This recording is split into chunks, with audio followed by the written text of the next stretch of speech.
Hello everyone, welcome to Education Today. दोस्तों, आज के इस वीडियो में हम लोग देखने वाले हैं use of shall and will. तो ये जो शैल और विल होता है, इसका प्रयोग हम लोग फ्यूचर टेंस के लिए करते हैं। देखिए, जो शैल है ये आपका फर्स्ट पर्सन के साथ यूज होता है। फर्स्ट पर्सन मतलब आई और वी, ये दोनों के साथ में शैल का यूज होता है।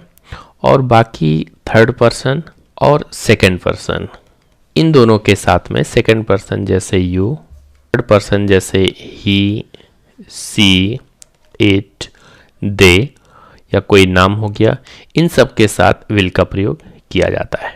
लेकिन इसका प्रयोग इंटरचेंज भी होता है।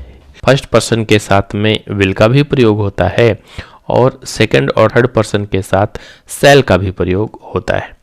लेकिन कब ये कैसे होता है, इसको जानने के लिए हम लोगों को ये जानना होगा कि फ्यूचर जो होता है वो फ्यूचर दो ग्रुप में बटा होता है। एक होता है कलर्ड फ्यूचर जिसे बोलते हैं हम लोग, और एक होता है कलरलेस फ्यूचर। कलरलेस फ्यूचर को ही प्योर फ्यूचर भी कहा जाता है। तो जो प्योर फ्यूचर होता है वहाँ पे फर्स्ट पर्सन के साथ में शैल का प्रयोग किया जाता है।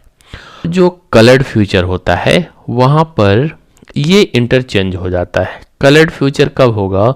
कलर्ड फ्यूचर तब होगा जब वाक्य में wish, will, intention, determination, promise, threat ऐसे भाव वाक्य से उत्पन्न हो तो ये कलर्ड फ्यूचर होता है।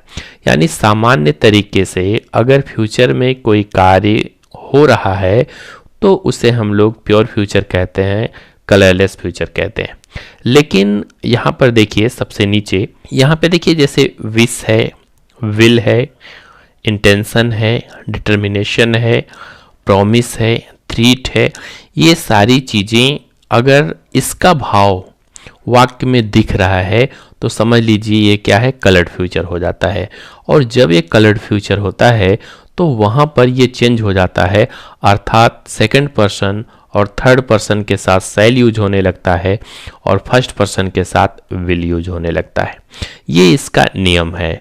अब इस वाक्य में देखिए, आई शैल गो टू दिल्ली, ये क्या है? ये सामान्य तरीके से भविष्य में जाने की बात हो रही है कि he will go to Delhi, वह दिल्ली जाएगा। सामान्य तरीके का वाक्य है और सामान्य तरीके का होने के नाते इसे प्योर फ्यूचर या कलरलेस फ्यूचर कहा जाएगा। और इसीलिए आई के साथ में यहाँ विल का प्रयोग न हो करके यहाँ पे शैल का प्रयोग होगा। ये वाक्य सही होगा, विल यहाँ पर प्रयोग नहीं होगा। You will go to Delhi, ये भी देखिए सामान्य तरीके का बात है और यहाँ पे सेकंड पर्सन है और सेकंड पर्सन के लिए यहाँ पर विल का प्रयोग सही है और यहाँ पे विल का प्रयोग होगा। नेक्स्ट वाक्य को देखते हैं, I will see her tomorrow, I will see her tomorrow, मैं उससे कल मिलूंगा। तो यहाँ पर देखिए कि यहाँ पर क्या है, प्रॉमिस है। प्रॉमिस कह सकते हैं या डिटर्मिनेशन कह सकते हैं, इन दोनों में से कोई एक आएगा। जैसे डिटर्मिनेशन क्या होता है? दृढ़ इच्छा शक्ति जो होती है उसको दिखाने वाला जो होता है शब्द, उसके लिए डिटर्मिनेशन का भाव आता है। तो यहाँ पर I will see her tomorrow, अगर इस चीज़ को यहाँ पर देखा जाए तो आई के साथ में विल का प्रयोग यहाँ पे सही माना जाएगा। अगर यहाँ पे हम आई के साथ में शैल कर ले तो भी वाक्य सही रहेगा और विल के साथ भी सही रहेगा, बशर्ते अंतर ये है कि आई के साथ जब हम विल का प्रयोग करते हैं तो यहाँ पर डिटर्मिनेशन यूज हो जाता है, यानी दृढ़ इच्छा शक्ति हो जाती है। तो यहाँ पर भाव थोड़ा सा अलग हो जाता है और दोनों वाक्य सही होता है।